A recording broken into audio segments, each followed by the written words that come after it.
Bismillahirrahmanirrahim. I'm Dr. Mohaibullah Wazir, and the topic is the flexor digitorum, longus muscle. Note, the deep group of the flexor compartment of the leg consists of three muscles. Look, one is the flexor hallucis longus, which is the fibular in origin, and one is the flexor digitorum longus, which is tibial in origin, and one is this tibialis posterior, which originates from both the bones. The flexor digitorum longus, it originates from the posterior surface of the tibia below the soleal line, and then the muscle then become tendinous.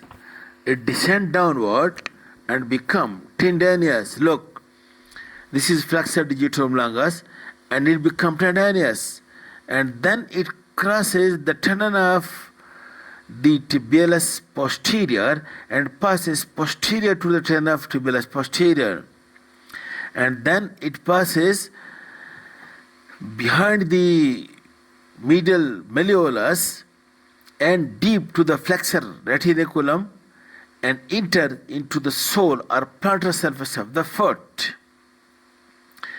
And now it crosses the tendon of the flexor hallucis longus, and over here it lies posterior, inferior to the tendon of flexor hallucis longus.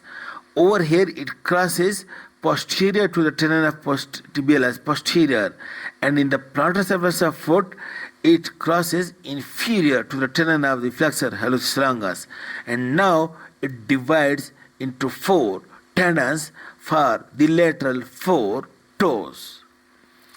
Okay, to be inserted into the second, third, fourth, and fifth toe of the foot on the plantar surface. Okay, now look over here, please, again. Then the tendon, while crossing deep to the flexor retinaculum, it's being enclosed in its own synovial sheath. Look over here, please. While the tendon crossing the flexor retinaculum, it have its own synovial sheath, and now you can see it crosses the tendon of flexor hallucis longus and enter into the sole of the foot. And look over here. When it enters into the sole of the foot and crosses the flexor hallucis longus, it divides into four tendons. And while crossing the flexor hallucis longus, these medial two tendons of the flexor digitorum longus receive slips from the tendon of flexor hallucis longus. While the point where it divides into four tendons, it receives the insertion of flexor digitorum accessorius muscle or flexor accessorius muscle or quadratus plantae. It inserts into this tendon of flexor digitorum longus, and then you follow the tendons distally. Each tendon gives origin to the lumbrical muscle. You can see this is the lumbrical muscle. It originates from the tendon of flexor digitorum longus, and then follow distally. You can see that superficial to the tendon of flexor digitorum longus lies the tendon of flexor digitorum brevis. What happens?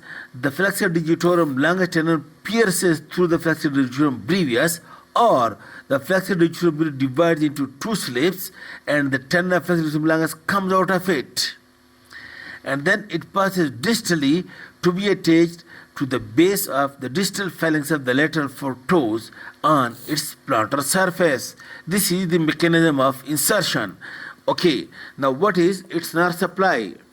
Its nerve supply is the tibial nerve, and now note, because it is being inserted onto the plantar surface of the foot, that's why it plantar flexes the toes. Then secondarily it plantar flexes the ankle joint.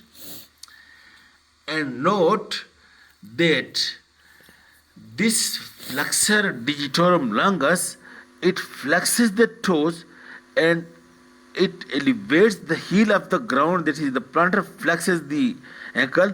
That's why, and at the same time, because it lies over here on the plantar surface, so along with the other two deep muscle, that is the flexor longus and tibialis posterior. It also helps and maintenance of the medial longitudinal arch. In this way, three: flexor of the digits, plantar fascia of the ankle, and maintenance of the medial longitudinal arch. It all helps in gripping of the foot on the ground, not the point.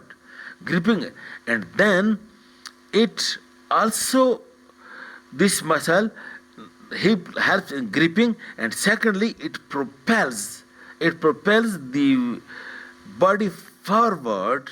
It propels the body forward during the last or strength phase of the gait. In this way, these are the 3 or 4 actions of the flexor digitorum longus. Thank you very much.